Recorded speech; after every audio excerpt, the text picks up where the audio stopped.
Muito boa noite, sejam bem-vindos já ao Linha Aberta. Às terças-feiras cá estamos para olhar para os principais acontecimentos. Hoje vamos olhar para os resultados das eleições, das sextas eleições gerais e terceiras provinciais, cujos resultados os resultados do apuramento nacional foram publicados no último domingo pela Comissão Nacional de Eleições. Hoje mesmo o presidente da CNE fez a entrega dos resultados ao Conselho Constitucional, de modo então a garantir então a sua validação e homologação.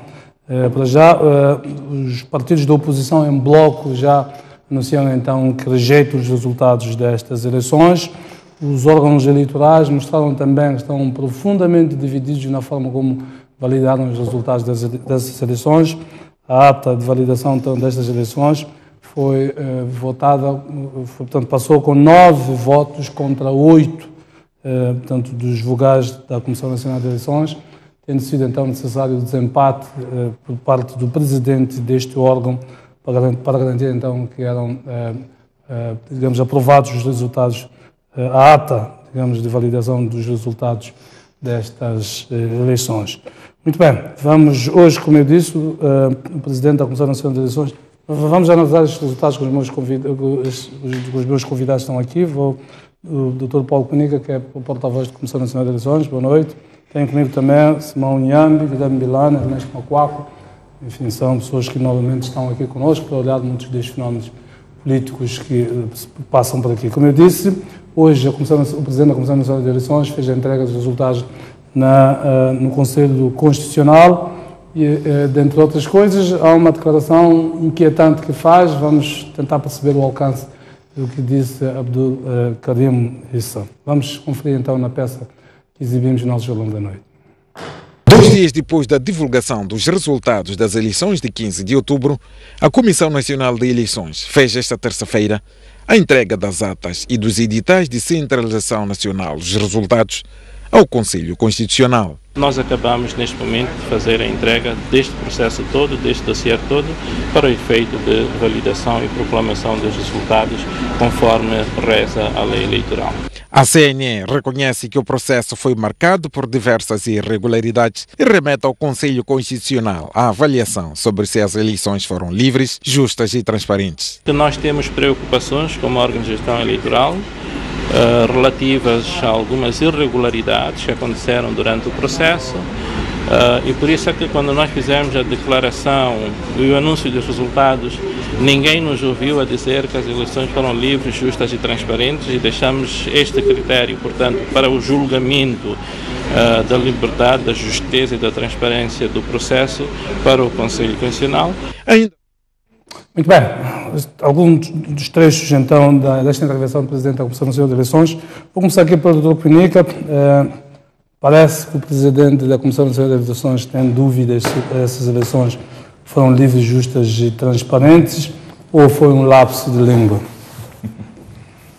Muito boa noite, telespectadores. Boa noite, STV. Muito obrigado pela oportunidade de estarmos aqui para partilhar aquilo que são os resultados das eleições. De fato, hoje a Comissão Nacional de Eleições fez a entrega dos resultados das eleições do dia 15 de outubro, em que Sua Excelência o Presidente prestou declarações.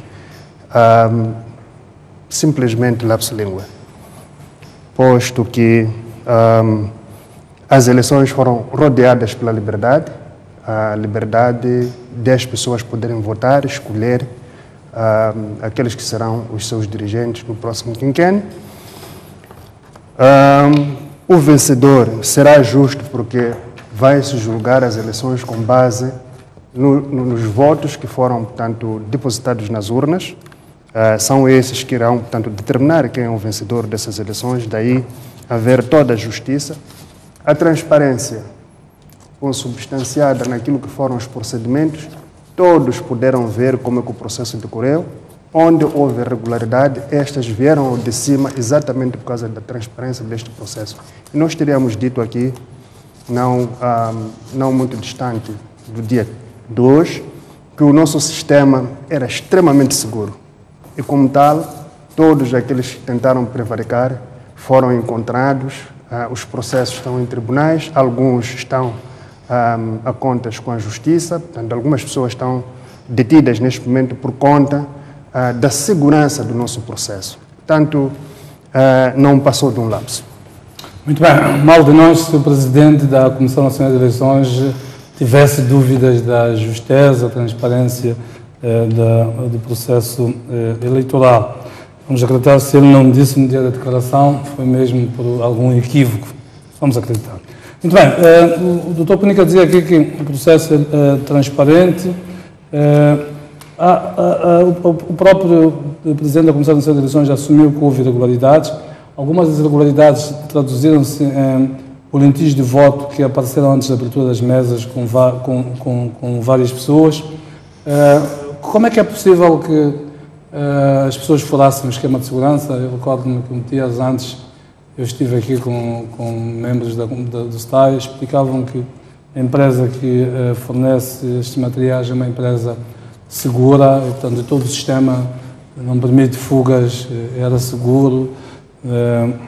Como é que foi possível? Quais são as vias, hipoteticamente, que vocês levantam para terem aparecido esses editais? Como foi possível em algumas mesas, aquelas situações de um número de votantes ser superior ao número de inscritos na mesa que nós testemunhamos? Alguma explicação que vocês já encontraram para estas situações? Editais não afixados em largas mesas, portanto, pelo país fora. Já encontraram alguma explicação para estas situações que empoladas dão esta dimensão, então, de um processo catastrófico? Não diríamos que o processo foi catastrófico. Não, digo quando empoladas. Portanto, na era em que nós vivemos das comunicações, se começamos a circular, isto dá a dimensão, então, de que estamos a falar de muita coisa. É importante dizer que nós tínhamos 20.600 mesas. Portanto, dessas todas, houve, de fato, algumas irregularidades que foram encontradas.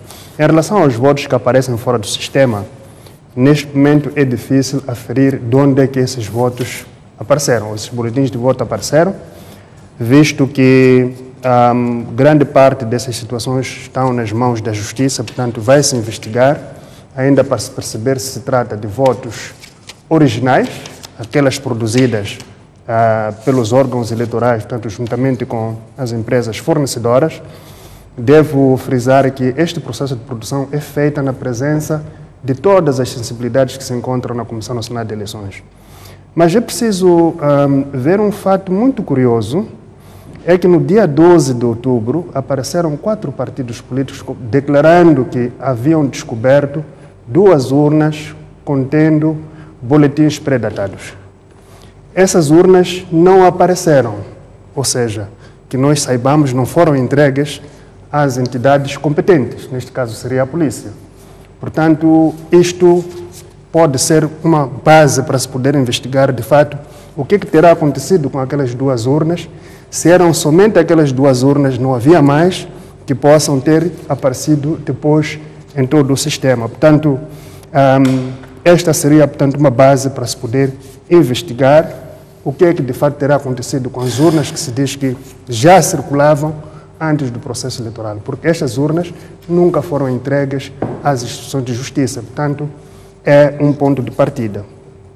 Voltando à questão das falhas ocorridas, naturalmente, onde as pessoas estão a trabalhar, ocorrem falhas, não há dúvidas. Estávamos perante um trabalho, é um trabalho que ocorre num único dia, as pessoas são treinadas durante vários dias, mas chegado o dia da votação, naturalmente que um e o outro poderão não ter assimilado muito bem a matéria e falhas dessa natureza possam tanto ter acontecido.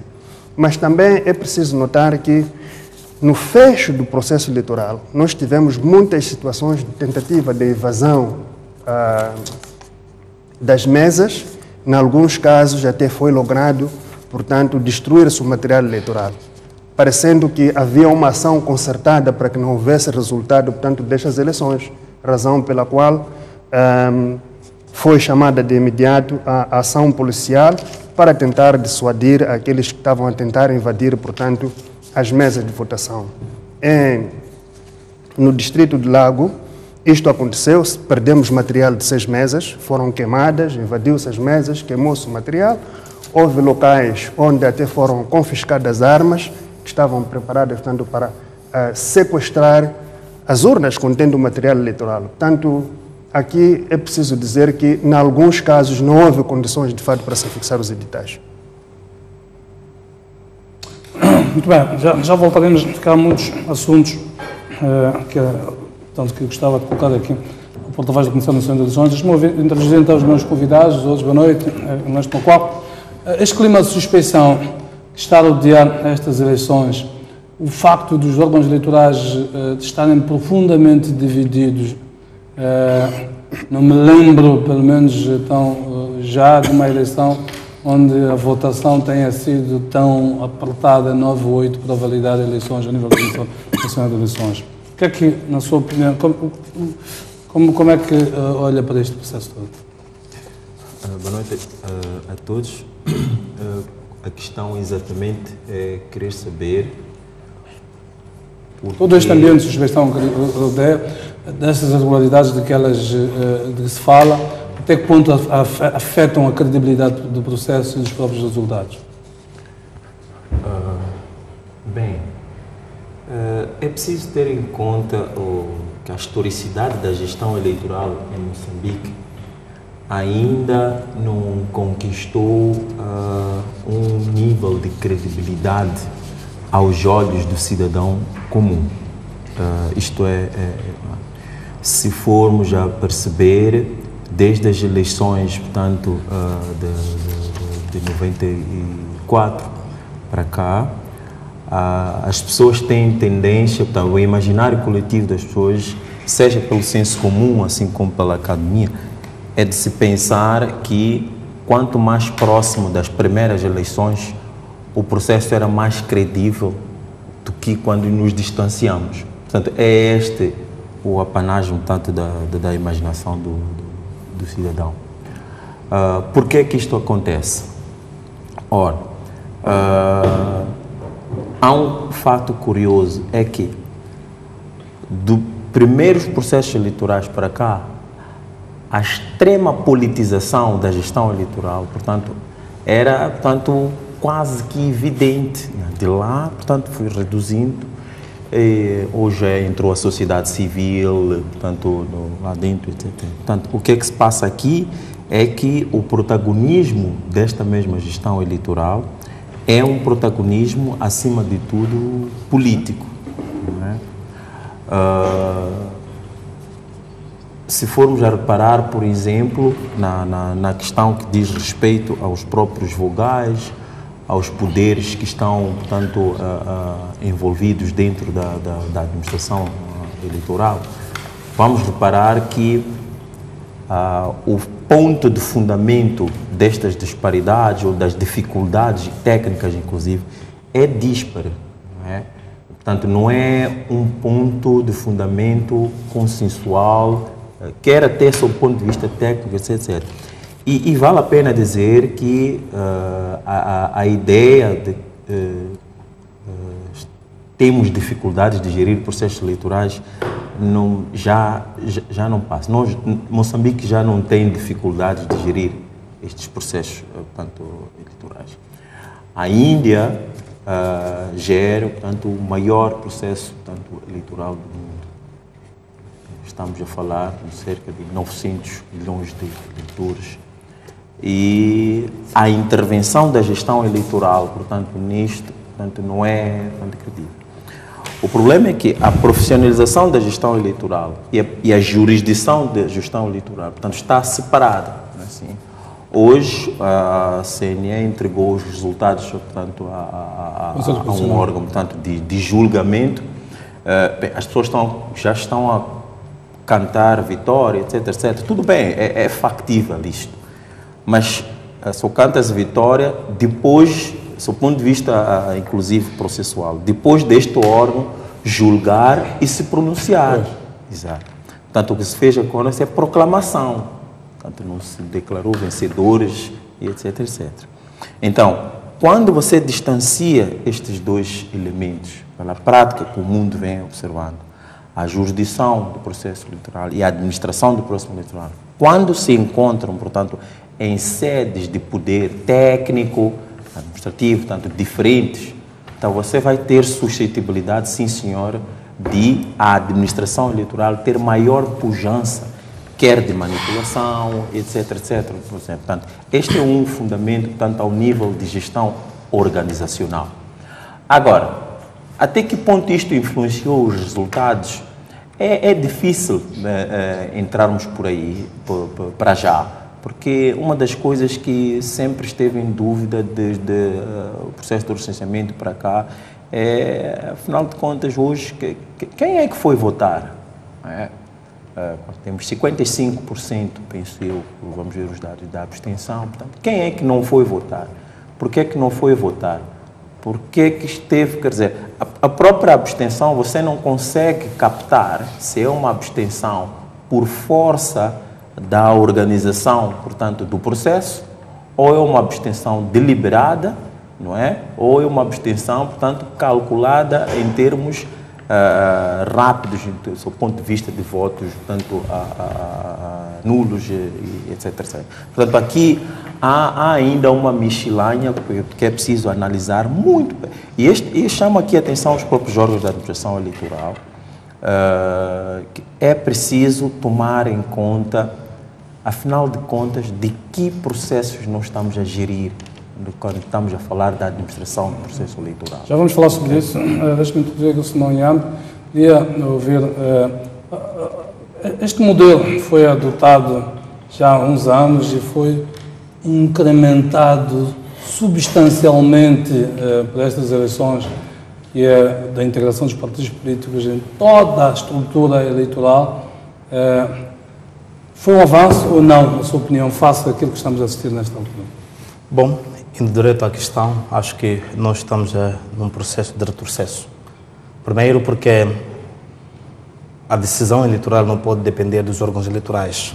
Os órgãos eleitorais devem apenas monitorar a situação, administrar. O voto é que determina quem ganha as eleições. E nessa situação em que nós nos encontramos, temos 17 membros da gestão eleitoral que tinham que decidir quem de facto ganhou, ou como que o processo decorreu, se é justo, é transparente e que tem a sua credibilidade, que tiveram que votar 2 vezes, para dizer que isso anula completamente o voto popular de cada cidadão, porque tudo quanto foi decidido na urna foi ao gabinete para ser determinado e decidido pelos órgãos eleitorais. Por aí que temos um único voto de diferença das 17 pessoas do próprio presidente. Mas lembrar o colégio eleitoral americano. É que nós temos que estar bem claros qual é o sistema que queremos de facto seguir. Se queremos ir ao colégio americano, o sistema de gestão eleitoral tem que ser totalmente independente, porque não tem nada a ver com a comparação no colégio americano, porque o colégio americano está muito bem claro que existem elementos independentes que estão a gerir os seus processos. Então, nós precisamos, de facto, de termos uma Comissão Nacional de Eleição independente que, de facto, a sua tarefa é gerir os processos. E quando eles, de facto, influenciam em alguma irregularidade, haja alguma lei que lhes pune. Mas o que nós sabemos é que, mesmo quando eles são, obviamente, negligentes, por exemplo, na hora da abertura das urnas, a questão do recenseamento, não há nenhuma lei sobre eles que, de facto, coloque essa responsabilidade que nós, se por acaso formos a fracassar nesta e aquela questão, no nosso processo de gestão eleitoral, seremos punidos de uma forma individual ou coletiva. Na nossa legislação isso não existe. E nós temos que nos lembrar, sobretudo quando nós estamos a ver de um país com um historial de violência política e que quando chegamos aqui já com vários acordos para minimizar essa questão, que o processo eleitoral é um dos fatores determinantes para a preservação da paz em Moçambique. Então nós não podemos ter apenas a paz definitiva e a reconciliação de Maputo no fim e sem ter em conta em como que as eleições no fim vão ser de facto gerido, porque isso gera um certo tipo de conflitos e desconfiança permanente dentro da sociedade moçambicana. indo mais para além daquilo que o Jeremias acabou de fazer como colocação para nós, há necessidade de a própria Comissão Nacional das Eleições olhar para o seu próprio historial. Um workshop é necessário. Dizer que, olha, desde que nós começamos a gerir as eleições, há sempre tendência de descredibilizar o nosso trabalho. O que é que nós devemos fazer para que o nosso trabalho seja, de facto, credível? Então, há essa necessidade, e que essa introspeção não estou a ver em nenhum momento com o programa da própria Comissão Nacional das Eleições. É por isso que continuam a ser o órgão mais contestado no processo de gestão eleitoral. Doutor Bilão, boa noite, também introduz a conversa. O que é que nos transmite este resultado dentro da Comissão Nacional das Eleições que votou o relatório do operamento final, a sua leitura? Também queria ouvir o seu comentário relativamente à declaração de voto vencido que é feita pelos 8 vogais da CNE, quando, entre outras coisas, dizem que as comissões provinciais e distritais de eleições não ouvem a CNE, desrespeitam a CNE e o seu presidente e transmitem a ideia de que parece haver uma Comissão Nacional de Eleições que faz uma coisa, comissões provinciais e distritais que estão completamente, estão completamente independentes da Comissão Nacional de Eleições, tomando decisões a seu belo prazer. Eu vi só a sua leitura sobre isso. Bom, boa noite, colegas do painel, boa noite, senhores espectadores, e boa noite, STV. Bom, no que concerne ao primeiro ponto relativo à questão do comando a nível da Comissão Nacional de Eleições, aliás, num dos espaços eu já havia falado disto, que é a questão de que a lei eleitoral, ou a legislação, a lei da criação, organização e composição da Comissão Nacional de Eleições, ela não prevê, portanto, de forma expressa, um conjunto de direitos e deveres em termos de subordinação dos órgãos de apoio, que são, nomeadamente, as comissões provinciais de eleições, as comissões eleitorais de cidade e distritais. Portanto, a ausência desse mecanismo, tanto da formulação expressa desse conjunto de deveres, desse leque de mecanismos de articulação entre os órgãos de apoio à Comissão Nacional de Eleições, considero eu, tanto, ser também a razão de fundo. Na verdade, há questões que, sobretudo como observadores, temos deparado, de facto, de uma clara falta de observância ou de subordinação desses órgãos de apoio em relação à Comissão Nacional de Eleições, com maior incidência nas comissões distritais, que é a questão da credenciação. Na credenciação, notamos que há critérios novos que são levantados ao nível das comissões distritais, que de fato não têm nada a ver com a lei, como, por exemplo, a exigência acumulativa do crachá e da credencial em folha A4. Portanto, são situações que a própria Comissão Nacional de Eleições, em algum momento, tentou esclarecer algumas comissões distritais, porque isso já aconteceu estando num dos distritos, mas que, no entanto, o que eu percebi de uma dessas comissões distritais é que não sabiam que era assim. Portanto, julgo que... E, se calhar, também esta questão de eleição para eleição, portanto, há novos elementos que compõem, portanto, as comissões distritais de eleições e de cidade. Portanto, esses terminam o mandato e, logo de seguida, para a eleição seguinte, teremos novos. Portanto, e eles não dispõem de tempo suficiente ou a própria capacidade jurídica que eles não têm para conhecerem devidamente aspectos relacionados com a lei. Agora, quanto a questões que que caracterizaram de fato o apuramento geral ou a centralização nacional dos resultados eleitorais, portanto, ao nível da Comissão Nacional de Eleições, diria eu que este não é um fato novo. As segundas eleições autárquicas, também tiveram uma situação semelhante, em que os membros da RENAM, abandonaram, a sala de apuramento geral e disso, então, até nem puderam assinar, portanto, a ata. A ata de apuramento geral. Portanto, é uma situação que aconteceu em 2003 e essa é uma situação que se repete agora e que também, aliás, o ano passado também tivemos o fenômeno da votação ao nível da Comissão Nacional de Eleições, no contexto do apuramento geral para as eleições autárquicas, as quintas eleições autárquicas. Portanto, são situações que se juntam, que se vão somando e que em nada, portanto, abonam, portanto, a favor, portanto, não abonam em termos de... A Comissão Nacional de Eleições cresce como um órgão independente, um órgão imparcial. E quando surgem situações como essas, em que há posicionamentos partidários claros, portanto, em algum momento isso afeta a imagem da instituição. Agora, a questão da declaração de voto vencido, penso que é o que deve dominar em situações como essas, embora não seja desejável, porque nós já temos é que mais do que não assinar, melhor é, portanto, produzir, redigir a declaração de voto vencido, tal como tem acontecido ao nível do Conselho Constitucional, porque na história do Conselho Constitucional já tivemos várias declarações de voto vencido, mas que também foram acompanhadas pela assinatura do respectivo acordo ou deliberação. Portanto, penso que é isso que deve ser assinalado, isto num primeiro momento.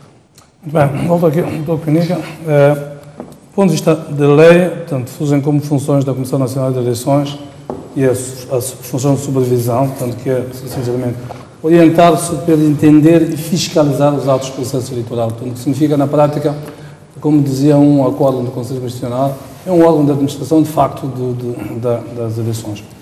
Que ações foram desenvolvidas pela CNE de modo a fazer face às irregularidades que foram sendo reportadas a cada momento durante o processo eleitoral? E queria o seu comentário relativamente a Gaza. Eu olhava os dados da abstenção, Gaza está com 63,59%. E é um dado relevante relativamente a Gaza. Trago Gaza porque muito se falou sobre Gaza. Toda a região norte de Gaza registra elevadíssimas taxas de abstenção. Chiqualaquara 95,25%, Xigubo 95,25%, Massagé 95,91%. O que é que explica esses resultados? Bem, eu devo dizer que, antes de entrar para as questões que são colocadas, é importante aqui dizer e realçar que a votação é uma das formas de tomada de decisão da Comissão Nacional de Eleições. Portanto, sempre que falta consenso entre os membros, recorre-se à votação. É o que está na lei, né? É o que está na lei. Mas isto não se faz de ânimo leve, é depois de negociação, onde se procura mostrar a razão e, faltando, portanto, concordância a respeito disso, vai-se à votação. O objeto da votação não são os resultados em si, não é para alterar os resultados que estão dentro da urna ou dentro das urnas. É para se chegar a uma decisão sobre o processo, sobre os resultados que, na verdade, estão dentro das urnas. Não altera aquilo que é o voto, mas pode influenciar. O voto dos cidadãos. Pode influenciar. Imagino que a Comissão Nacional de Eleições não valide os resultados eleitorais, pode haver recurso ao Conselho Constitucional e tudo isso, mas pode influenciar. Mas, de todas as vezes que nós já votamos é porque havia razões para se votar. Portanto, estaríamos perante uma situação hipotética. Devo realçar também que desde que iniciamos este processo, a Comissão Nacional de Eleições tem quase que regra geral recorrido à votação. Portanto, é uma situação que ultrapassa, vamos lá dizer, a nossa capacidade de negociar uns com os outros.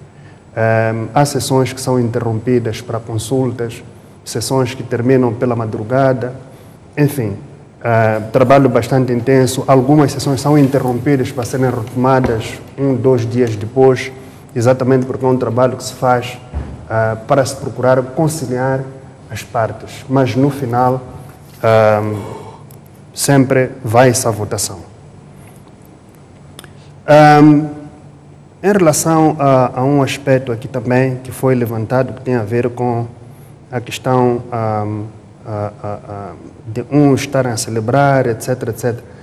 Quando nós temos, por exemplo, um jogo de futebol, aquele que é o primeiro classificado, quando faz o último jogo, mesmo faltando não sei quantas jornadas para o fim do campeonato, quando ganha, celebrar, não é? Naturalmente mesmo celebra. Antes da homologação. Mesmo antes da homologação, mesmo sabendo que existe um protesto em relação àquele jogo em particular. Portanto, isto aqui não pode espantar as pessoas.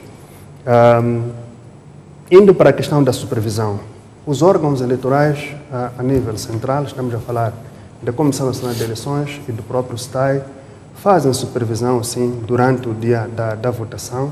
Quando há situações que requerem uma intervenção, nós temos sempre procurado entrar em contato com os colegas para procurar, primeiro, perceber o que está-se a passar. Em segundo lugar, corrigir as várias situações que ocorrem naquela esfera em que nós temos domínio. E atenção aqui que a mesa, os 7 elementos que trabalham na mesa são soberanos. O presidente da mesa é quem, em última instância, decide o que é que deve acontecer, portanto, numa assembleia de voto. É perfeitamente difícil eu chegar numa mesa de votação, mandar parar o processo de votação. Portanto, nem teria como fazer isso. Mesmo o diretor-geral do STAI, que é, em última análise, o chefe deles, não pode chegar numa mesa de votação e interferir. A nossa interferência é mínima. Mas existem aquelas esferas em que nós podemos intervir, por exemplo, o impedimento da observação, nisso nós conseguimos interferir e procurar corrigir, portanto, as situações. Em relação à abstenção, às abstenções, seja a NIASA, quando nós formos a olhar para o quadro dos resultados, para o mapa dos resultados, nós conseguimos ver que, à medida que nós descemos da região norte para o sul, encontramos uma situação inversa em termos de abstenção. Portanto, a abstenção é menor em relação à zona sul. Mas são situações que ainda não procuramos perceber quais são as razões exatas de termos alguns índices elevados de abstenção em algumas partes do país e em outras partes termos alguma melhoria. Portanto, neste momento não posso explicar o que terá ocorrido, seja no norte de Gaza, seja em Niassa, seja na Zambésia ou mesmo em Tete já começa a melhorar. Quando chegamos a Tete, cá mais para baixo, os resultados começam a melhorar. Portanto, neste momento não posso avançar razões que possam ser, vamos lá dizer, analisáveis. Doutor Cunha, pela sua experiência, que já está na Comissão Nacional de Eleições há algum tempo, como é que caracterizaria essas eleições face às últimas? Foram melhores, piores? Como é que as classifica? Estas eleições foram melhor organizadas. Devo reconhecer que não tivemos, e todos reconhecem, não tivemos muitas situações em termos de abertura muito tardia das mesas, em termos de não abertura das mesas porque o material não chegou. Tivemos, sim, algumas situações, estamos a falar, neste caso, de Cabo Delgado, de algumas mesas que não abriram por razões compreensíveis, mas o material estava lá, no entanto. Portanto, em termos organizacionais, estas foram as melhores eleições que nós, pelo menos nos 2 mandatos em que eu estou a participar, já tive a oportunidade de organizar, de preparar e organizar e realizar. Como é que explica a suspeição que existe, uma ideia generalizada das pessoas, sobretudo as mais esclarecidas, de que houve enchimento? E devo também acrescentar... Na sua opinião, fundamenta estas prestações? Devo acrescentar também que durante o dia todo as eleições estavam a ocorrer de forma razoável, de forma razoavelmente boa, de forma aceitável naquilo que são os padrões em termos de realização de eleições. Quando se vai a questões de enchimentos, eu devo dizer mais uma vez, o nosso sistema é seguro. As pessoas não deixam de tentar. E, aliás, um sistema só se pode aferir a sua eficiência perante tentativas. Quando não há tentativas, você nunca chega a aferir se o seu sistema é ou não seguro. Mas, neste caso, devo voltar a repetir aqui que o nosso sistema é seguro. É assim que as tentativas de enchimento foram, na sua maioria, detectadas, denunciadas e está-se a lidar com elas na sede das instituições apropriadas. Portanto, na sua opinião, este é um processo transparente, com lisura e tudo? É, não há dúvidas. Muito bem, eu quero passar para outra dimensão. Vou pedir ao meu realizador para colocar a peça do porta-voz do Tribunal Supremo que nos dá, vamos passar para outra dimensão da análise. Vamos conferir essa peça. A província de Nampula volta a liderar o número de recursos de contencioso eleitoral com 41 processos, seguido de Maputo e Sofala com 13 e 4 respectivamente. Dos 58 recursos que deram entrada nos tribunais judiciais, 55 foram chumbados, 2 aguardam parecer do Ministério Público e 1 foi admitido parcialmente. E as razões para tantos recursos chumbados são as de sempre. É o não cumprimento do prazo das 48 horas para a interposição do recurso, a falta de legitimidade dos intervenientes, a não junção dos meios de prova do que é alegado. Muito do que é alegado para o consumo da população, do povo, pode merecer diversas interpretações, diversos entendimentos, mas para o tribunal o que conta é a prova. 6 dos 55 queixosos não se contentaram com a decisão dos tribunais de chumbar seus pedidos e recorreram junto do Conselho Constitucional. Os recursos que foram admitidos para o Conselho Constitucional dizem respeito a Micubura, o recorrente é o Partido Renamo, o que a Renamo veio alegar aqui era que na mesa tem um registro de 866 eleitores, quando na verdade votaram 292. Portanto, este processo foi provido parcialmente e o recurso segue para o Conselho Constitucional. O outro processo diz respeito à parte, portanto, a parte queixosa, a AMUCE, Partido AMUCE, alega que houve impedimento de exercício do direito de voto de cerca de 20 eleitores, falta de notificação do mandatário, do recorrente, para o apuramento distrital de eleições, omissão do partido AMUCE no edital de apuramento distrital, isto foi em Lalaua. E, portanto, este recurso foi rejeitado e houve um recurso para o Conselho Constitucional. Buze, a parte queixosa, Partido Frelimo, Partido Renamo, MDM, introdução indevida de boletins de voto na urna, não concordam também com os resultados de apuramento de votos e já diz respeito à cidade da Beira. O tribunal aqui entendeu que não foram preenchidos os requisitos para a admissão de recurso.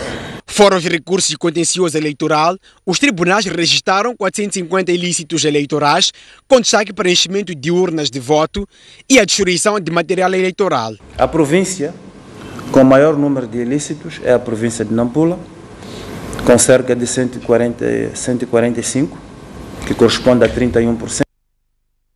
Muito bem, esta é a declaração feita pelo porta-voz do Tribunal Supremo. Doutor Milano, vou para si como jurista. A parte do contencioso eleitoral é das partes mais problemáticas quando chegamos às eleições. Há muita suspeição, todos falam, todos ralham, mas quando vamos àqueles mecanismos jurisdicionais, que são as garantias que a lei dá, não encontramos nada. Muita para, pouca uva, como soe dizer-se. O que é que explica que uma eleição de 2.000 e quantas mesas, doutor Peniga? Cerca de 2.600 mesas, 2.000, contando com as do estrangeiro. 2.600 mesas, apenas 18 ações tenham dado, 58 ações tenham dado entrada nos tribunais e destas 55 tenham sido rejeitadas pela mesma razão quase de sempre que tem sido o incumprimento dos prazos. São 48 horas para apresentar portanto, uma petição junto do Tribunal Distrital. Foram criados tribunais de âmbito eleitoral, portanto, são os chamados tribunais distritais, para atender estas situações, face às querelas havidas em eleições anteriores, na perspectiva de que a criação destes tribunais vinha resolver um enorme problema. Pelo que se percebe, os tribunais ficaram ociosos. Há muito conflito no ar, mas nos tribunais não há absolutamente nada. Como é que... e em 8 províncias, portanto, e estes 58 registraram-se em 3 províncias, Nampula, com mais casos, 41, Maputo, província, com 13, e Sofala. Em 8 províncias, nem sequer uma queixa no tribunal. E destas todas, só uma foi submetida ao Conselho Constitucional. Como explica que tenhamos estes números tão dispares? Quem não conhece tudo isto, no dia seguinte vai dizer, não, enfim, voltamos ao mesmo. Bom, de fato, esta é uma questão, portanto, é uma autêntica pedra no sapato, né? que enferma, portanto, os partidos políticos e os candidatos. Né? Muitas das vezes nós olhamos para os partidos políticos e esquecemos dos próprios candidatos. A questão do contencioso eleitoral, tal como nós acabamos de perceber aqui, tanto coloca-se a questão da observância dos prazos e da questão da legitimidade. Tudo isso... Prazos, falta de provas, falta de legitimidade das partes. Falta de provas, depois há a questão do objeto da causa. Enfim. O ponto é que os partidos políticos pouco fazem nesse sentido, em termos de preparação dos seus próprios membros, incluindo também os dirigentes dos partidos políticos. Que está aquela sensação de que isto é assunto para o período de eleições. Entretanto, a matéria do contencioso eleitoral é matéria muito complexa e que exige um tempo longo, bastante longo de preparação, de formação das pessoas. Uma vez que não é suficiente a capacidade jurídica, o conhecimento jurídico, é necessária também a própria prática, o conhecimento da própria jurisprudência eleitoral. E o que nós notamos é que isso não é do domínio, principalmente das pessoas que, por direito, representam os concorrentes. Quando digo concorrentes, eu digo os partidos, incluindo os candidatos. Quem são os representantes? São os mandatários. Muitas vezes estão um pouco preparados para... São os mandatários, são os delegados de candidatura na mesa de voto. Agora, os mandatários são uma espécie de advogados. Portanto, qualquer cidadão, quando tem um problema no tribunal, portanto, ou mesmo numa esquadra, numa cadeia, a primeira pessoa que é solicitada para acompanhar, portanto, o cidadão detido ou em uma sessão de julgamento é o advogado. Agora, o que nós temos em presença são pessoas como mandatárias, pessoas que não têm o mínimo de formação para tal. Estão lá, a maior parte deles, por militância, por confiança política.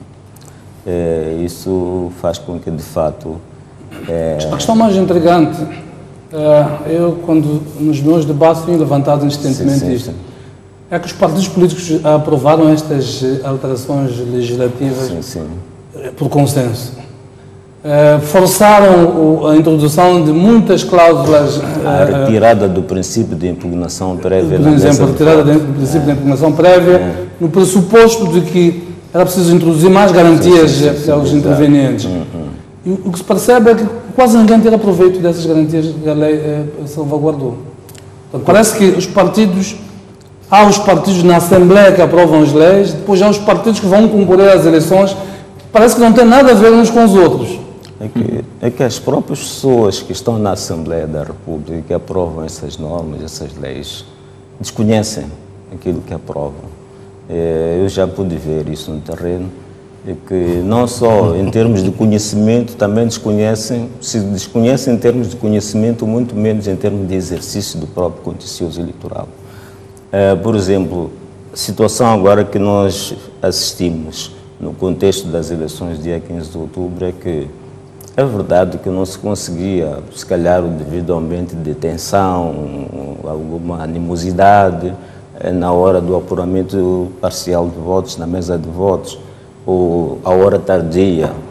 Mas, entretanto, uma vez que se foi retirado o princípio de impugnação prévia, que é a reclamação que deve ser feita na mesa, no momento em que é verificada a ocorrência da irregularidade ou do ilícito eleitoral, a lei agora concede 48 horas para, sem precisar de recorrer, de reclamar na mesa, poder recorrer até 48 horas depois nos tribunais judiciais de distrito ou de cidade. Vinha resolver o problema de que o presidente não admitiu a minha houve recusa em termos de receber a reclamação, então há espaço suficiente para preparar o recurso e fazer a sua interposição junto ao Tribunal Judicial. Mas, entretanto, isso não ocorreu. E também o que nós assistimos, aliás, estive naquela noite eleitoral aqui, é que a grande pecha também dos partidos políticos é que preferem tanto conduzir-se por via da comunicação social. Por exemplo, aquela exibição daquele edital ou discrepância do número, em que o número de boletins de voto na urna é superior ao número de votantes. Então, assumem isso como mote para a reclamação ou para o recurso. Mas o que deve acontecer, sim, é, de fato, procurar meios probatórios naquele local onde isso aconteceu. Um dos meios probatórios é ter o edital em mão. Portanto, uma vez que estão lá, não só o próprio delegado de candidatura, também estão outros delegados, estão também observadores que também têm direito a receber, por lei agora, é obrigatório também que o observador ali seja entregue, portanto, o edital e a ata da mesa de voto. Agora, o que acontece é que nem disso fizeram uso. Tinham 48 horas para poder recolher esse material de prova e não o fizeram. Tinham representantes seus nas mesas. E outra questão também é que notamos que falamos dos delegados de candidatura, mas também podemos falar dos próprios candidatos à eleição presidencial. Parece que dá a impressão de que a lei não lhes concede o direito de recorrer, mas o candidato à eleição presidencial tem o direito também de apresentar recurso, quando ele já é necessário, julgar necessário, mas nenhum dos candidatos, até hoje, nessas eleições que nós temos tido, em algum momento recorreu ou reclamou.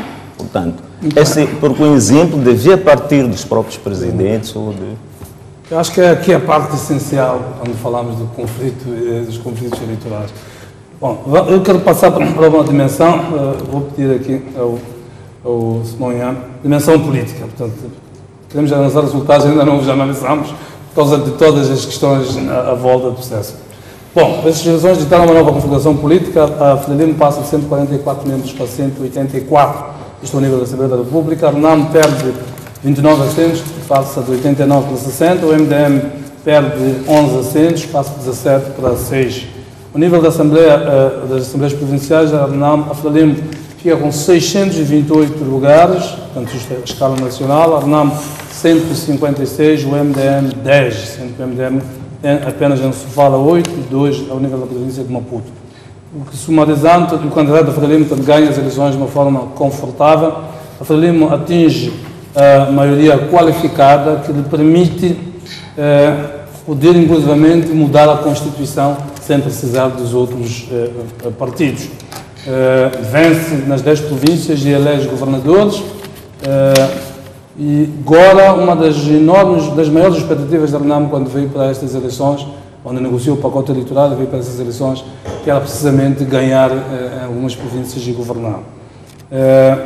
O MDM reduz de 6 deputados, como disse, de 17 para 6 e fica com apenas 10 membros ao nível das Assembleias Provinciais. Como é que explica estes resultados? Se estivéssemos aqui há 1, 2 dias das eleições, eventualmente ninguém fosse capaz de prognosticar resultados desta dimensão. Num contexto de dívidas ocultas, o partido no poder mergulhado em dívidas ocultas, que até agora estão mal explicadas, uma corrupção generalizada, um aumento da pobreza, os dados estatísticos vão ditando isso, o sacrifício por parte dos cidadãos para levar a vida.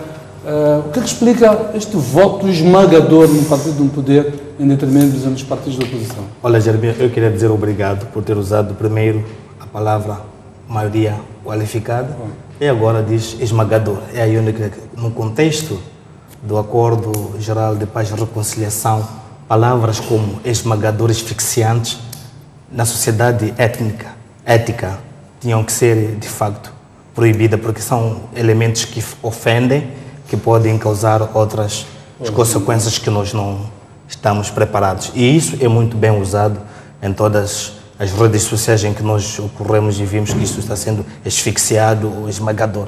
A vitória da Frelimo não esmaga ninguém, nem asfixia ninguém, é apenas qualificada tecnicamente. Exato. Agora, antes de eu entrar na dimensão política, eu queria voltar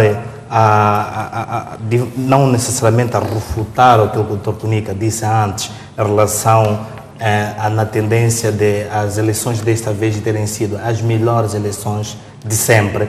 Eu queria dizer o seguinte, que eu me recordo, embora um pouco mais jovem que agora, do tempo da antena. Acho que nessa altura, não sei qual era o regimento que orientava a campanha eleitoral, em que cada partido político tinha um tempo de antena em que a sua propaganda política não era comercializada, mas sim um dever, acesso à informação para cada cidadão poder decidir. Essa era a questão de igualdade de acesso à informação para podermos entrar nesse processo de votação. A decisão tinha que ser tomada dali. Então, acho que nós de lá para cá estamos a perder essa cultura que quando o presidente Joaquim Alberto Chissano estava ainda no poder e o seu governo tinham adotado com a CNE que todos os partidos políticos tinham direito a uma, recordo-me do Aia Rupua, que ainda entrava na TVM com a Anzol para pescar voto, e tudo isso era um teatro político em que todas as pessoas de facto sabiam como cada um vendia o seu próprio manifesto eleitoral.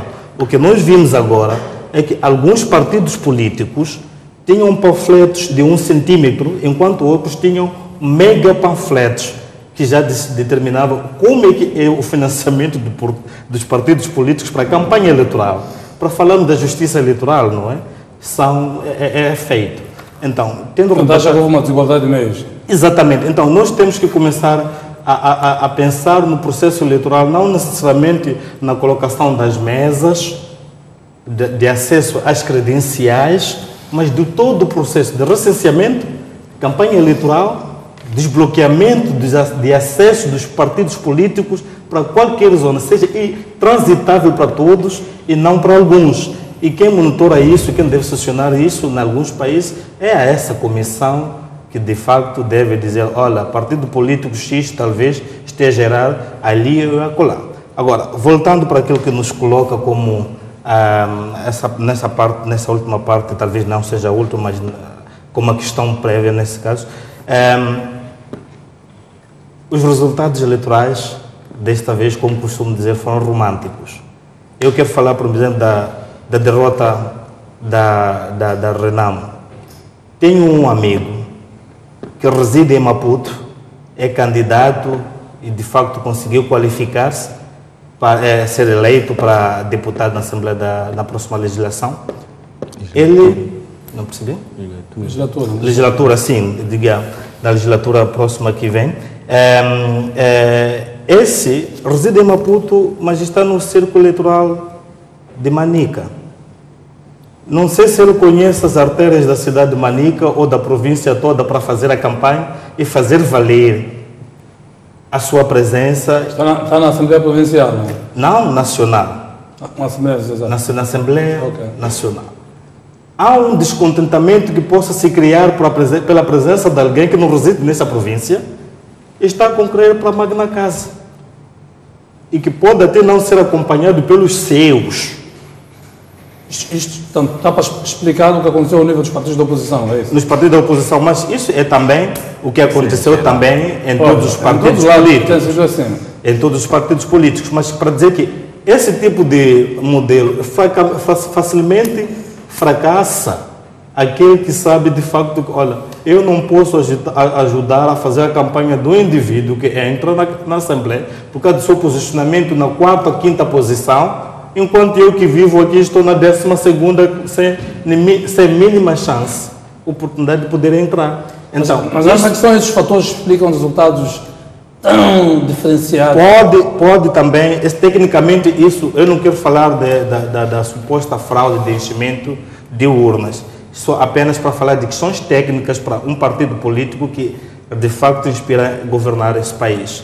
Deviam se preparar e saber quais são as pessoas que eles colocam no local, motivando-as para poderem fazer a campanha de facto. O segundo aspecto, nós vimos que a Renamo chegou de uma forma tardia no processo da campanha eleitoral. Não quero dizer que o Suf Momad não era conhecido, porque já estava há muito tempo na sala de Gorongosa, mas a divulgação da imagem, recordamos muito bem que em 2014, quando o cidadão, o atual presidente Filipe Jacinto Nunes foi indicado como presidente da Frelimo, já o processo da divulgação da sua imagem, até no meio da campanha, já era totalmente presidenciável, o que não aconteceu com o outro candidato. Então, para além das questões técnicas que nós podemos amputar a culpa toda à Comissão Nacional das Eleições, há uma responsabilidade acrescida que os partidos da oposição deviam assumir pelos resultados que de facto acabaram tendo neste processo eleitoral que acabamos de terminar. Curiosamente, o Suf Momad tem melhor resultado que o partido. Portanto, o Suf Momad, estou a pegar a teoria de que ele não é conhecido, mas ele não é muito mais conhecido, mas tem um pior resultado. O que nós estamos a tentar dizer aqui é que, obviamente, talvez, não quero entrar no sistema, na discussão dos resultados em termos de validade, o seu crédito, se era possível ele ter mais votos ou menos, porque já o próprio presidente da Comissão Nacional de Eleições não acredita nos resultados, porque seria ele o primeiro indicador a dizer que, olha, o trabalho que nós fizemos é um trabalho de competência, um trabalho íntegro, o trabalho que nós fizemos, as eleições que nós tivemos a orientar foram livres, justas e transparentes. Ele tem dificuldade de pronunciar essas palavras. Então, quanto ao resto, eu acho que são apenas assuntos que competem aos partidos políticos. O que eu devia apenas me exigir em comentar ou analisar é a questão de nós termos tido uma Renamo que não chegou a tempo à corrida eleitoral, apesar desse desequilíbrio de forças entre o partido Renamo e os principais concorrentes, sem ter que descartar de parte a MDM e tantos outros partidos, e a Frelimo. Isto é a dimensão da Renamo. E o resultado da Frelimo, como é que explica 76%? Como é que explica? Eu acho que a Frelimo tomou a lição a quanto das eleições autárquicas que ocorreram, sobretudo quando nós olhamos o resultado da cidade da Matola, da autarquia da Matola, onde houve um wake-up call, dizer que se vocês continuarem assim, podem perder as eleições. E daí eles assumiram isso como caso. Investiram muito, como nós podemos ver, em campanhas eleitorais, onde todo lado as pessoas fossem, a Frelimo estava presente. Pode explicar isso. Mas, tendo dito isso, não quero descartar a percepção generalizada que alega o suposto enchimento das urnas. Deixa eu voltar, antes de queria a sua leitura, já coloquei aqui alguns elementos. O que é que explica esta confiança esmagadora na Frelimo? E esta reprovação da Renamo e ainda mais do MDM, portanto, quando o MDM está completamente enfraquecido, voltou à fórmula inicial, portanto, da sua participação, da sua primeira legislatura no nível da Assembleia da República. Lembro-se que tinha 5 deputados, agora está com 6. Quais são os fatores, e até o nível das Assembleias Provinciais está apenas com 10, 8 em Sofala, 2 na província de Maputo. Portanto, não tem presença à escala nacional. O que é que explica estes resultados? Por que subitamente a Frelimo está tão forte, não está tão fraco, o MDM ainda mais. O que é que explica? O que entrou no subconsciente das pessoas e mudou isto no quadro político que nós vivemos? Exato. Muito bem. Gostei da expressão do Nham, que a vitória da Frelimo não esmaga ninguém, não asfixia ninguém.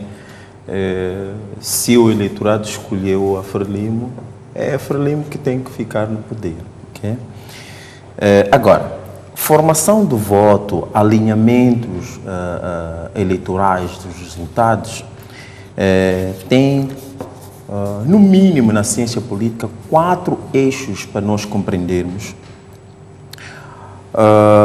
Por um lado,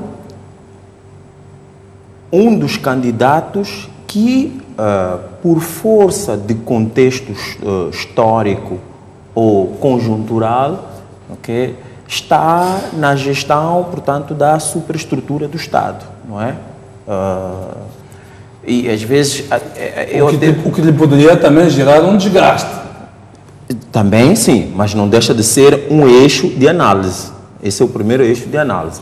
Eu vi, por exemplo, em várias circunstâncias, o próprio presidente Nussi, quer dizer, ele próprio tinha consciência disso, que no dia anterior acaba de fazer uma campanha e horas depois, no dia seguinte, tem que ir dar portanto, um informe à nação, de que os senhores calmem, nada de desordeiros, etc, etc. Portanto, a mesma figura é complicado, não é assim? Mas quem fala da pessoa está a falar já no contexto sistêmico da coisa. O outro eixo de análise é ligado, portanto, à oposição. Quem é a oposição em Moçambique?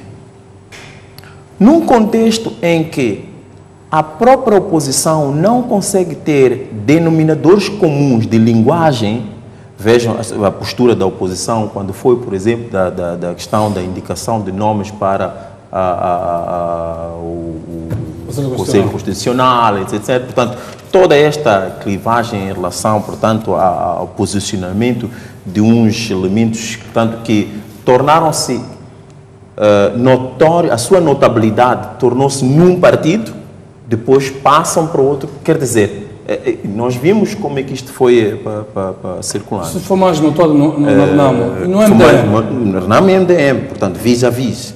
Exato. E isto o que é que fez?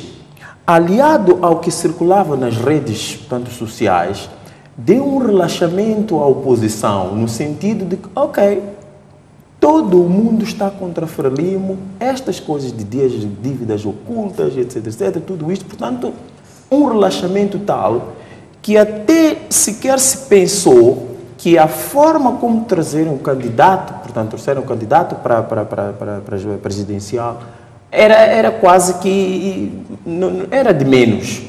O que importava é que era um povo que estava ali, prestes, portanto, para... Na eleição passada da Câmara também surgiu, faltavam 20 minutos, já com a campanha. E isto foi acompanhado de um erro, portanto, analítico muito crasso, que é de comparar, por exemplo, Nampula, cidade, estou a falar da autarquia, e comparar Nampula com província. Climane com Zambésia. Quer dizer, eu vi isto, quer dizer, as pessoas achavam que... Mas ainda assim, não ganha 5 autarquias na província de Nampula. Não importa, mas perdeu. Não, digo que ganha nas eleições passadas, menos de um ano depois, ou quase um ano depois. Não, mesmo que tivesse ganho na Nampula. Perde, inclusivamente... Na própria cidade de Nampula. Na cidade de Nampula, nas autarquias onde tinha exatamente. Ganho. Mesmo que tivesse ganho lá, exato. Climane, mesma coisa. Mas a questão é, o que é que explica isso? Exato. Não, estou a falar deste relaxamento, portanto, este erro de análise, portanto, que foi, portanto, acompanhou este relaxamento, portanto, da oposição. Segundo o seu raciocínio, eu já abri as linhas, quero atender o primeiro telespectador, o Sr. Gabriel Fundes, boa noite. Muito boa noite, saúde aos nossos convidados. Boa noite, sim. Na minha opinião, como analista popular, aqui em Moçambique escolhemos democracia, mas as pessoas que escolheram a democracia não estão a gostar. O que eu fico triste desde que começou as eleições, nunca foi reconhecido pela oposição. Não sei se todos os anos, todos, foi roubo. Até agora que votaram em todas as províncias, votaram o Partido Frelimo no seu candidato. Roubou. Então eu devia dizer da oposição que eles devem se preparar bem. Porque eu não penso quando eles ganham na cidade, ganham todos os distritos. É preciso eles saber que tem que preparar, a vitória prepara-se. Não é discutir e acusar o outro. Se faz campanha daquilo que você vai fazer, não acusa a outra pessoa. Mas eles levam tempo, acusar, depois agora caíram. Agora já estão a chorar. Eles devem se preparar a partir de agora. Obrigado. Muito obrigado, Sr. Gabriel Mfundiço, por esta sua participação. Temos já a linha aberta, nesta altura vou-vos interromper muitas vezes. Deixe-me só, já voltei para o Ernesto Macoco. Guilherme Milana, queria ver como é que explica estes resultados? Já os analisou? Mas tinha ainda mais dois. Mas já voltou. Bom, digo, em termos de resultados, nós só temos que olhar para o histórico dos resultados eleitorais no país, né? Vou só interrompê-lo, deixe-me só atender o Sr. Abdul, que fala no Partido da Matola. Boa noite. Boa noite. Boa noite, faz favor. Aí está a falar da Frelimo ter uma vitória estrondosa, esmagadora, mas deixa de olhar também para a vertente fraude, no sentido de que foi tão bem preparada que funcionários públicos, eu li mesmo disso, foram pagos ajudas de custo para trabalhar em prol da Frelimo durante a campanha. Como se trabalhar para a Frelimo fosse trabalhar para o governo ou para o povo. E a fraude, eu, por exemplo, tenho conhecimento de uma escola em Fulene, aqui na Matola, onde tinham boletins 20 vezes 840, por exemplo, já votaram a favor da Frelimo. Tenho amigos que trabalharam com o presidente Melo. Me recordo que quando fui votar eu disse: a Renamo dessa vez vai ganhar. Se não ia ganhar aonde? Com isso aqui preparado. É só um exemplo. Escola secundária de Infulene, da Matola. Então, essa coisa de pensar que o Frelimo ganhou, porque ganhou todas as províncias, a vitória da Frelimo foi preparada de igual modo em todas as províncias. Então, era só isso que eu queria dizer. Muito bem, muito obrigado, Sr. Abdul, por essa sua participação. Milana, por favor, pode concluir sua raciocínio. Bom, dizia eu que estes resultados devem ser, o seu olhar, portanto, a sua análise deve ser sob o ponto de vista comparativo, né? Nós temos o ano 2009, que é um ano, portanto, em que o anterior presidente Armando Guebuza, ele praticamente também obteve maioria de votos em todas as províncias do país. Portanto, até a província da Zambésia, onde nunca havia tido maioria de votos. Portanto, esta é uma situação similar. Aliás, nessa eleição, Lhakama teve quase 17%. Sim, Lhakama... Um resultado abaixo daquilo que o Sufo Momad teve nesta eleição. Sim. Ele, na altura, teve 16,41%. E Armando Guebuza teve 75,0,1%. E nessas eleições nós temos o Sufo Momad, tem 21,88% e Filipe Justo tem 73%. Portanto, são situações quase similares e que depois tem a maioria de votos em quase todas as províncias. Julgo que, em algum momento, pode ter havido algum relaxamento por parte da Renamo. Portanto, uma vez que teve muito bons resultados, tanto nas eleições de autarca de 2018, e penso eu que, se calhar, o erro de palmatória foi quando o atual presidente da Renamo, ele faz uma purga, praticamente desmantelou toda a máquina administrativa a partir do secretário-geral e os delegados provinciais. Julgo que em todos os processos, quando o executivo fica de fora, entanto, essa máquina administrativa tinha dado boa conta de si o ano passado, teve dos melhores resultados que a Renamo já teve, uma vez que praticamente conseguiu maioria em quase 7 autarquias e praticamente 4 ou 5 esteve mesmo atagente, próximo da... Portanto, digo relativamente ao outro melhor ano da Renamo, que foi em 2003, que conseguiu maioria, portanto, em 5 autarquias. Entanto, julgo que o erro clamoroso foi de facto. Mas também, desculpa. Deixa-me só ir a Quilimane falar com o Sr. Francisco. Boa noite. Boa noite. Boa noite, por favor. Boa noite. Boa noite, vamos ouvi-lo. Pode falar, Sr. Francisco. Boa noite a todos os telespectadores. Dizer que, para mim, acerca da vitória do presidente Nussi não é tão surpreendente. Talvez os números em si é que surpreendem. Sobre adversários presidenciais, ele não tinha tantos adversários pelo aquilo que ele fez. Deu para a vitória dele. Talvez para mim contava uma porcentagem de 60 ou 65. E sobre a Frelimo e a Renamo, em termos do número também é tão alto, mas houve fraude sim por enchente de boletins. Eu me lembro no dia de votação, estava numa das mesas também, fiz parte da mesa.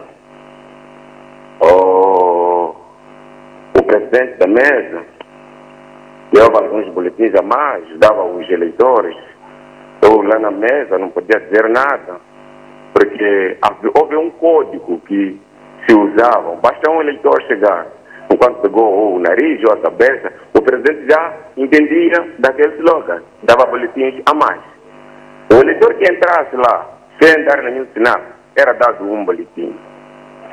Ver que em termos sobre governadores, eu penso que, pelo menos pela província da Zambésia, Nampula, Tete, essa da maior parte do norte, eu penso que a Renamo ganhou nas provinciais e perdeu nas legislativas, isso é normal, mas nas provinciais eu penso que houve uma injustiça pela Renamo. Foi injustiça pela Renamo, principalmente aqui na Zambésia, em Nampula, Tete, essas 3 províncias. Eu sinto mesmo que houve uma injustiça. É apenas que quem decide, quem dá tudo, é a CNE, o SAI. Por isso nós não temos como reclamar. Mas acreditamos quem é de direito que faça isso, pelo menos. Nós também queremos ver algumas mudanças. Precisamos de algumas mudanças pelo país.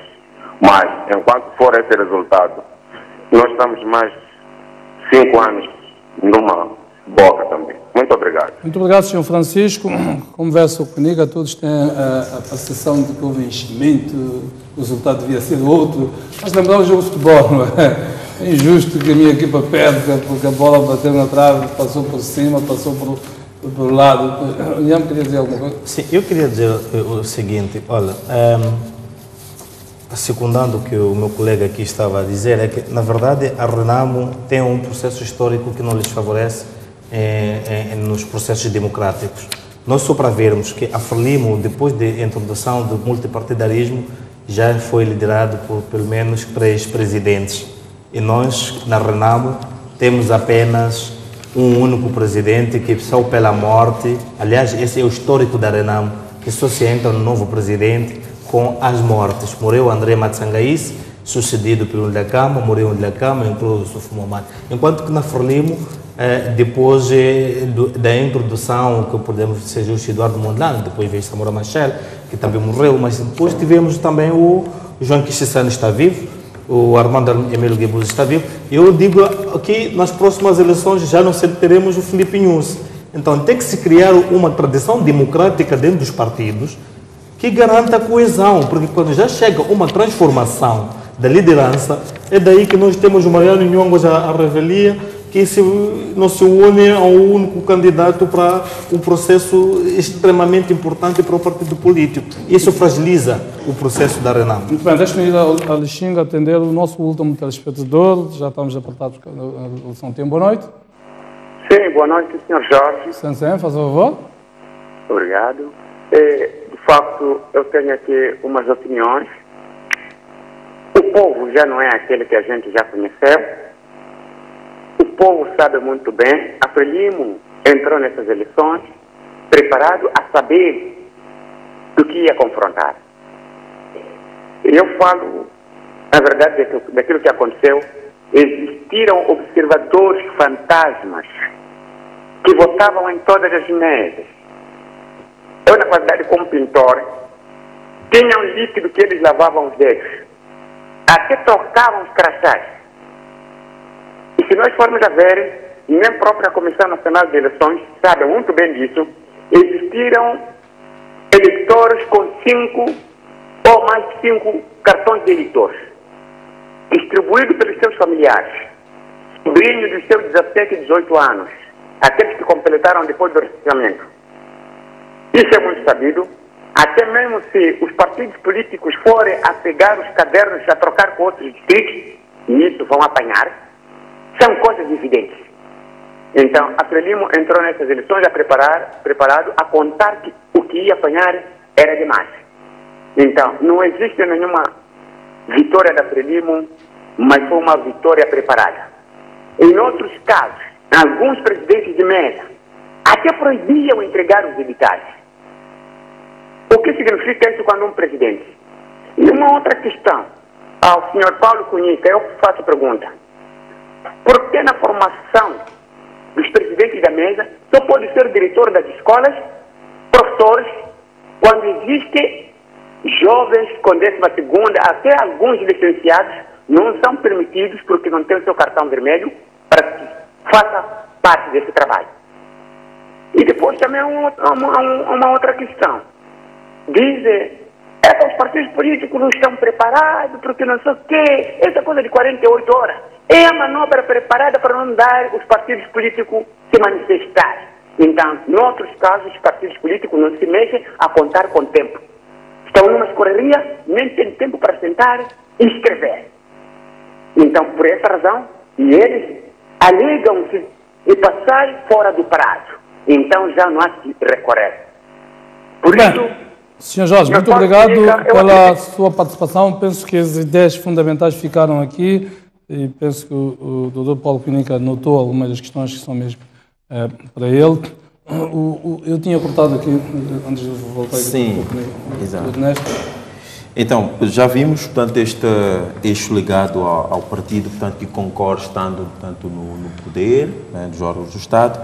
O eixo, portanto, da oposição, já se falou aqui como é que esta oposição, portanto, entrou, enquanto a Frelimo entrou com todo o cuidado em relação aos adversários que tinham, portanto, esta oposição entrou, portanto, de forma, desrespeitou o eleitor. E aqui estou a entrar para o terceiro eixo da análise, portanto, do alinhamento eleitoral do voto.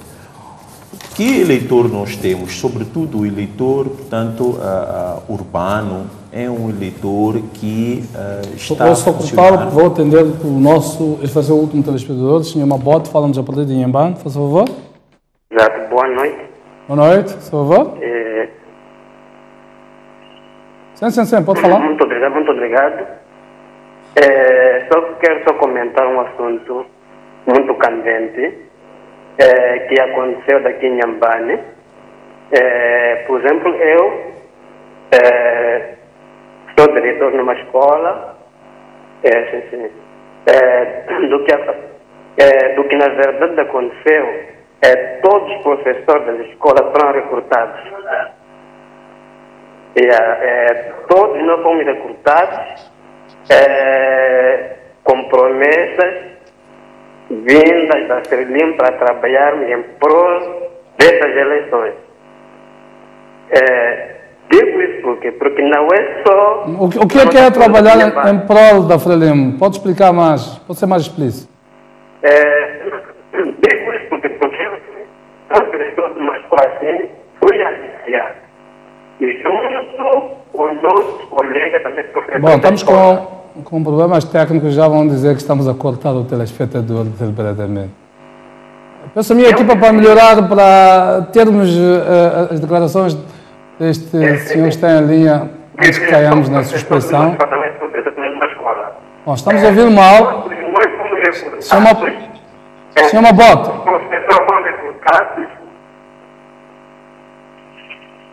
Opa, acho que o perdemos. Mas eu queria pedir ao Sr. Mabote se nos está a acompanhar para insistir, como vivemos na época das teorias de conspiração, a TV cortou quando aquele senhor queria contar a história do recrutamento dos professores para a Frelimo em Inhambane. Bom, parece que ainda está em linha. Sensei, boa noite. Boa noite, mais uma vez. Eu dizia... Sensei?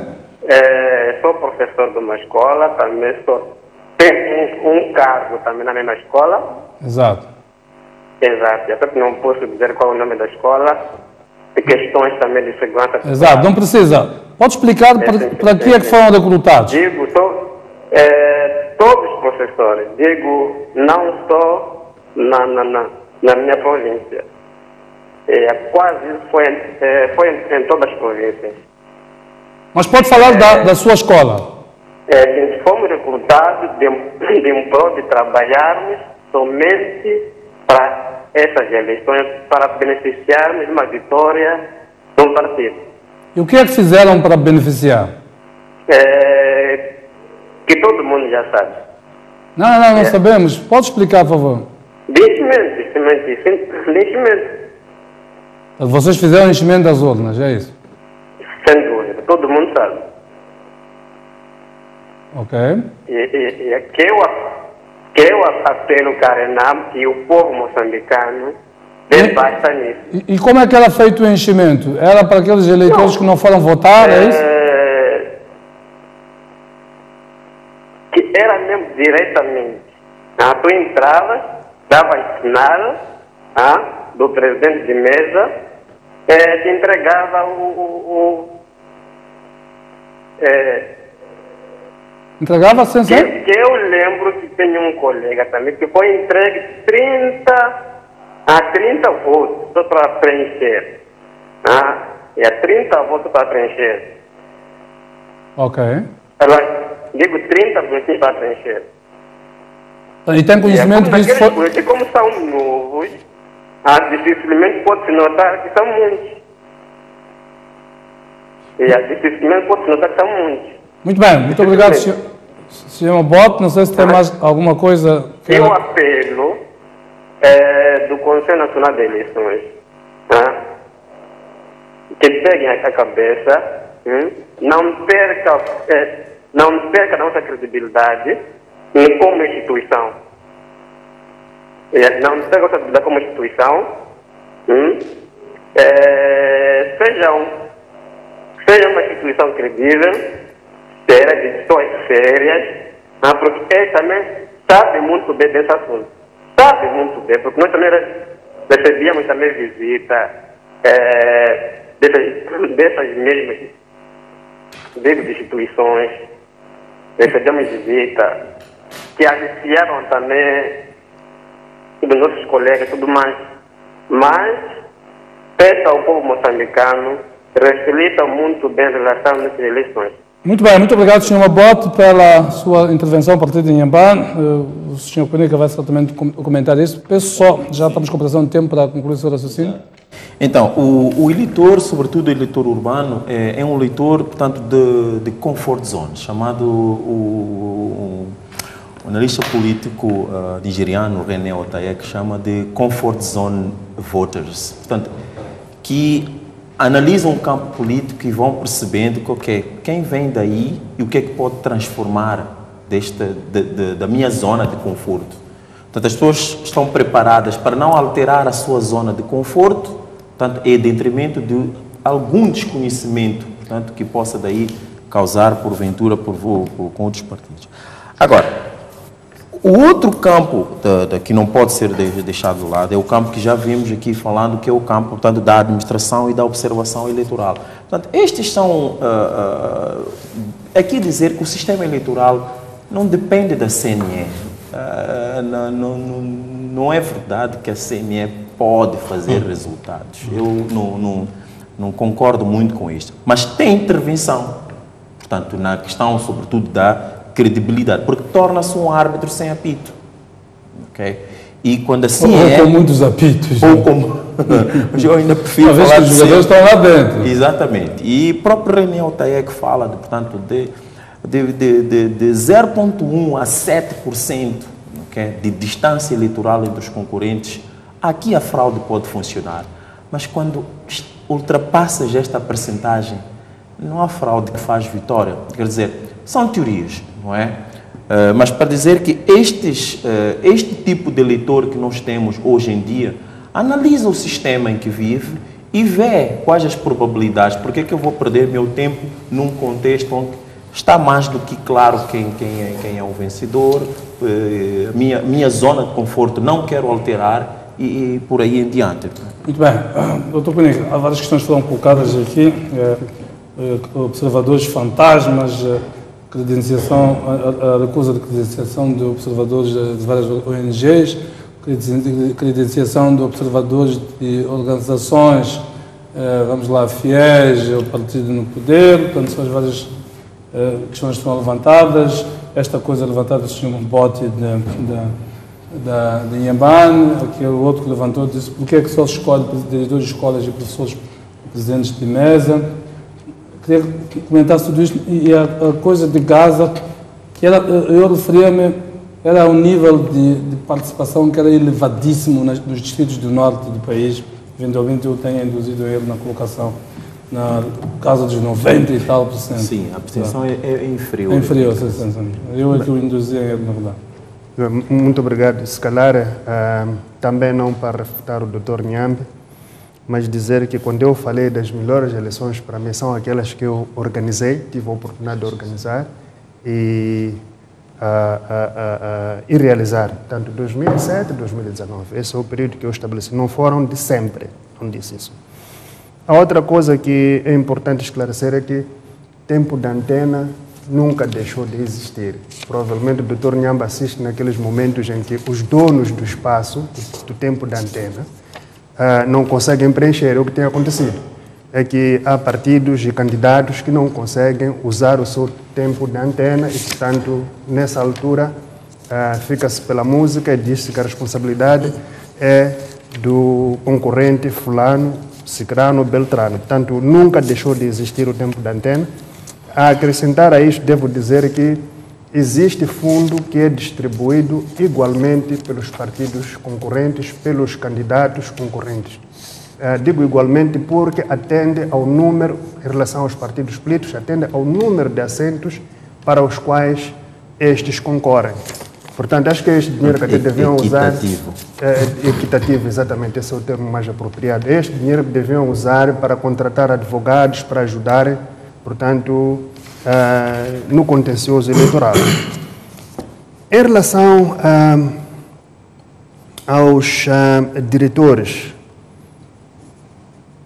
primeiro dizer que o recrutamento é participativo. Participam, portanto, os diretores distritais, juntamente com os diretores adjuntos que provêm dos dois partidos com assento no Parlamento.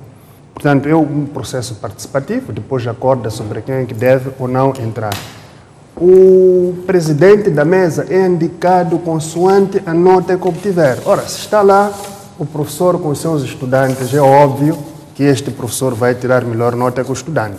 Então, não pode aqui haver fantasmas. Falou aqui o eleitor de pessoas que receberam cartão quando não completavam a idade de 18 anos antes do dia da votação. É preciso compreender que são inscritos todos aqueles que completam 18 anos até o dia da votação. Portanto, aqui não pode haver dúvidas também. Fala também esta história de entrega de 30 boletins de voto.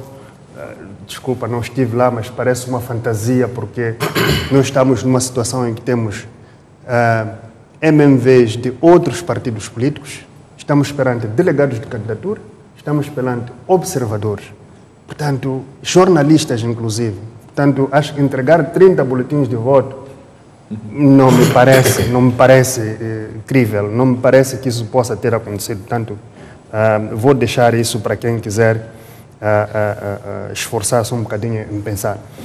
Há mito de que existem organizações que nasceram para observar eleições em Moçambique.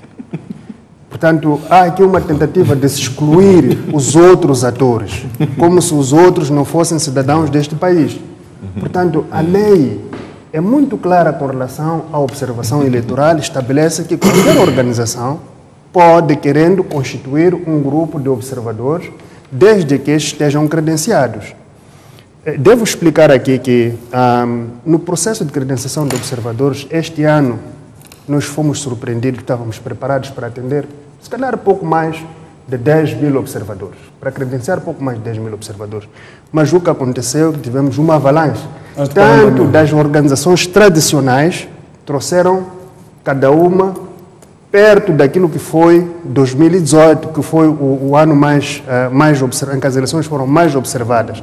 Portanto, trouxeram perto do número de 2018. Portanto, nós não tivemos, na verdade, capacidade suficiente para podermos atender a todos os pedidos, mas mesmo assim, os colegas fizeram todo o esforço, todo o possível e imaginário para poderem, portanto, credenciar os observadores. Olha, fico muito feliz porque até o próprio dia das eleições, os colegas ainda continuavam a credenciar os observadores.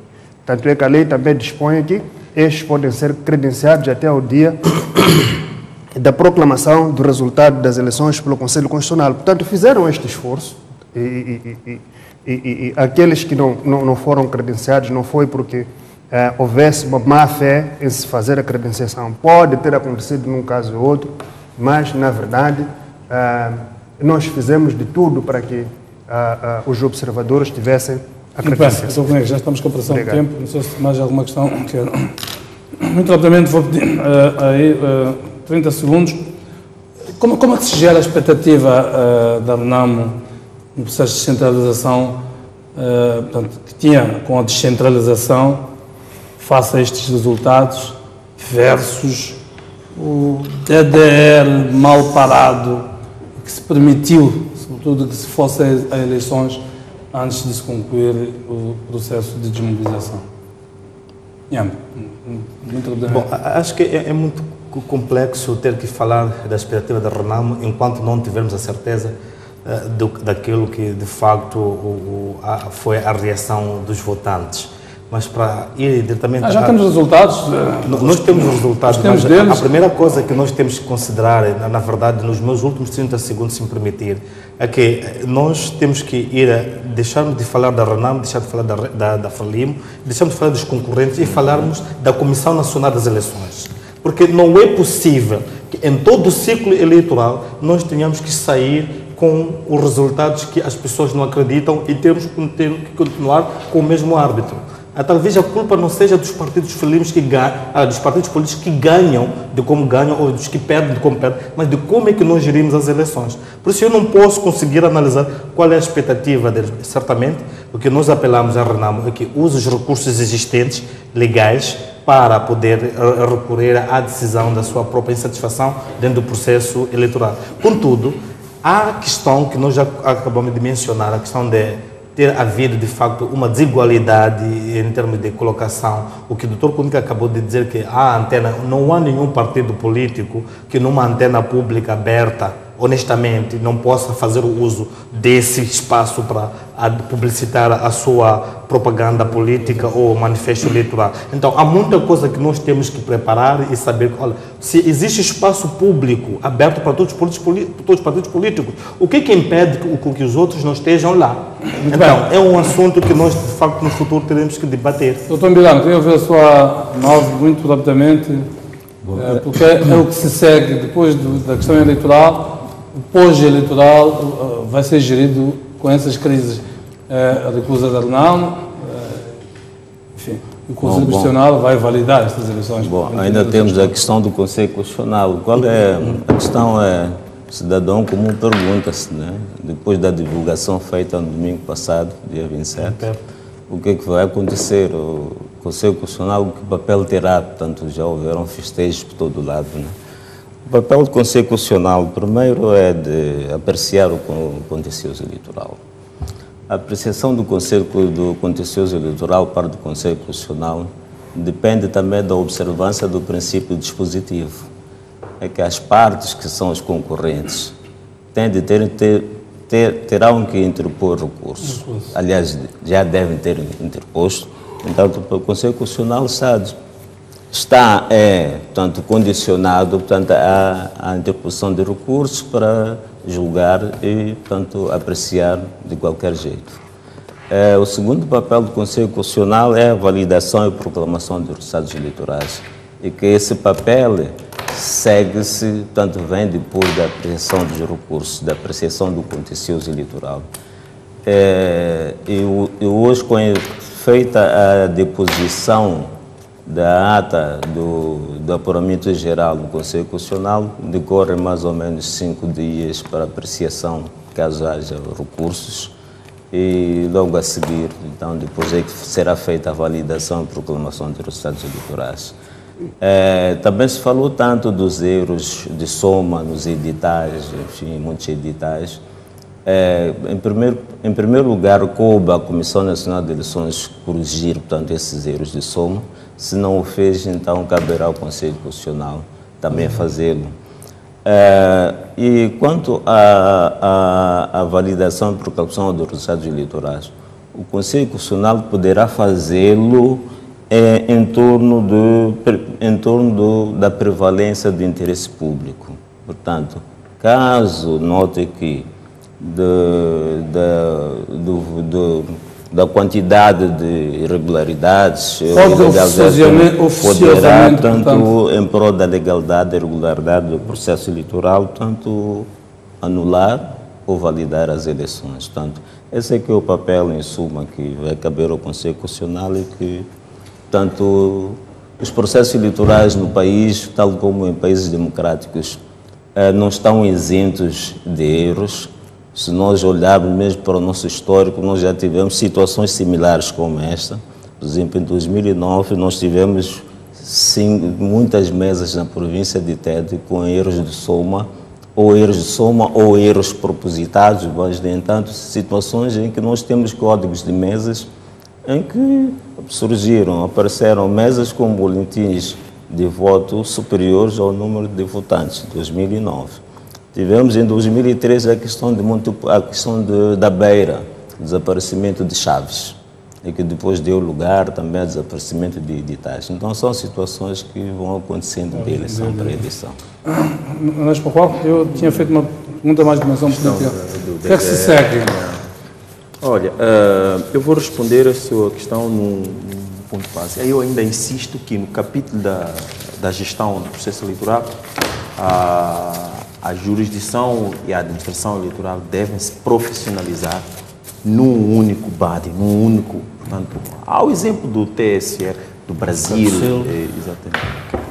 Agora, quanto à questão, portanto, digamos, um futuro da RENAM, aqui cabe uma habilidade, portanto, muito engenhosa do executivo, a começar, portanto, do chefe deste executivo que vem, portanto, à tona, porque o DDR, dentre várias coisas, portanto, tem a questão da reintegração, portanto, tem a questão da inclusão.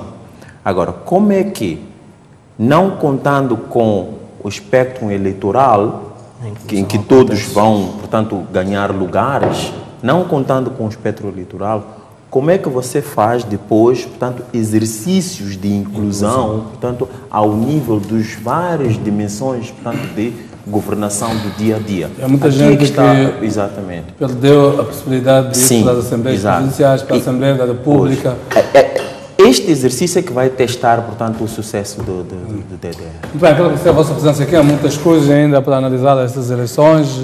Tentamos o possível relativamente àquilo que se nos ofereceu. Quero agradecer então aos nossos telespectadores também por esta oportunidade de nos assistirem, intervirem no programa. Até a próxima terça-feira em termos de linha aberta. Boa noite.